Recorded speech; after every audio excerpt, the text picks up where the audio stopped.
उन्हें आख्या ठीक है चौधरी आज तो बाद इस घर के दरवाजे तेरे ते बंद न दोबारा मुड़ के पाकिस्तान ना। अस्सलाम वालेकुम भैनों ते भरावो मैं तुहाडा अपना चौधरी परवेज टन टना टन। भरावो अज मैं तुहानू अपने माजी दा किस्सा सुनान लगा मजाक ना डाए चौधरी दा। अच्छा जी होया इस तरह जदों मैं बाहर आउणा सी ना ते घर वाले ते मंदे ही कोई नहीं सी। ਉਹ ਕਹਿੰਦੇ ਸੀ ਚੌਧਰੀ ਤੇਰੇ ਤਾਂ ਇੱਕ ਪੈਸਾ ਨਹੀਂ ਲਾਣਾ। ਉਹ ਮੈਂ ਕਿਹਾ ਚੌਧਰੀ ਬਾਹਰ ਗਿਆ ਤੁਹਾਡੇ ਦਿਨ ਬਦਲੀ ਹੋ ਜਾਣਗੇ। ਓਏ ਤੁਹਾਨੂੰ ਮੈਂ ਲੱਖਾਂ ਰੁਪਏ ਭੇਜਾਂਗਾ ਤੁਹਾਡੀ ਯਾਸ਼ੀ। ਪਰ ਉਹਨਾਂ ਨੂੰ ਤਾਂ ਚੌਧਰੀ ਤੇ ਯਕੀਨ ਹੀ ਕੋਈ ਨਹੀਂ ਸੀ।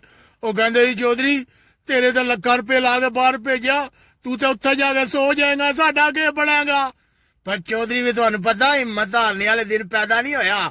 ਪੂਰਾ ਜ਼ੋਰ ਲਾ ਦਿੱਤਾ सारे ट्रिक लाए घर वाले काबू ना आवन। आखिरकार चौधरी बीमार हो गया शदीद बीमार। वो मैनू लै गए डॉक्टर को टुर गए। डॉक्टर ने सारा मेरा चैकअप किया। वो कहता है चौधरी जिस्मानी तौर ते ठीक है लगता इनू दिमागी तौर ते कोई सदमा लगा है तुसी दसो इहदा मसला की है। कहंदे ने बाहर जाना चाहता है। और डॉक्टर ने क्या कोई गल नहीं बाहर भेज दो अगर बच्चे नू बचाना है तो। वो बाहर कौन आ गया है। अच्छा जी ए कोई सफाई वाला आ गया सी जद भी चौधरी व्लॉग बनाता कोई ना कोई विचों टपक पैंदा। अच्छा जी आखिरकार घर वाले मजबूर हो गए चौधरी नू बाहर भेजने ते। अच्छा जी उन्हें है ठीक है चौधरी साडे नाल वादा कर सानू पैसे भेजेगा। मैं कहा टेंशन ना लो चौधरी कदे अपनी गल तू पिछा नहीं हटिया चौधरी दी जबान है। चौधरी बाहर आ गया। अच्छा जी पहले चौधरी ने उन्होंने ट्रक की बत्ती पिछा लाया कि अजे मेरे को पेपर कोई नहीं एक बार पेपर बढ़न दिओ फिर देखो मैं तुहानू पैसे भेजदा। 2-4 साल उन्हें काढ़ ले। आखिरकार चौधरी नू पेपर भी लभ गए। चौधरी है हुण के करा। फिर चौधरी क्या बस अज कम लोड़दा कल कम लोड़दा कम दे हालात बड़े खराब न। इस तरह होया फिर कुछ साल लंघ गया। उन्हें आखिर क्या चौधरी सानू पैसे भेजण नहीं यानी एक ही जबान भी दस दे।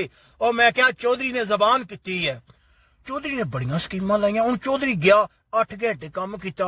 हुण 8 घंटिया ना कित्थे पूरी पैंदी सी भाई जी तक अखराजात तुसी मकान का किराया देंदे हो आंडी दे पैसे देंदे हो बिजली का बिल और खर्चे कराए कट कुट गए थोड़े बहुत भेजे पर आ गया नहीं चौधरी ये तो ऊंट के मुंह च जीरे वाला हिसाब है और भेज।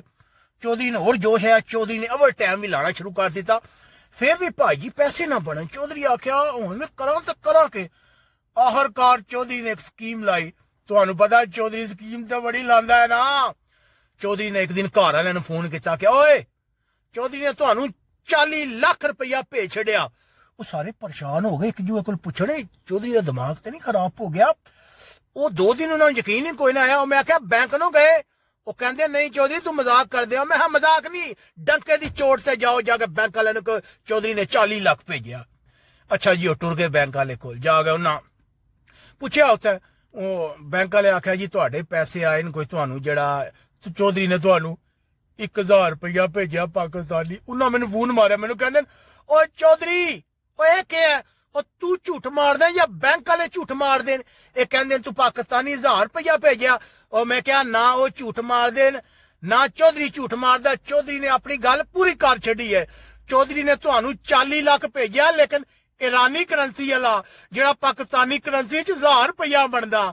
उन्हें आख्या ठीक है चौधरी आज तो बाद इस घर के दरवाजे तेरे ते बंद न दोबारा मुड़ के पाकिस्तान ना आवी। हुण दोस्तों तुसीं दसो चौधरी किधर जाए। चौधरी तो रुल गया है।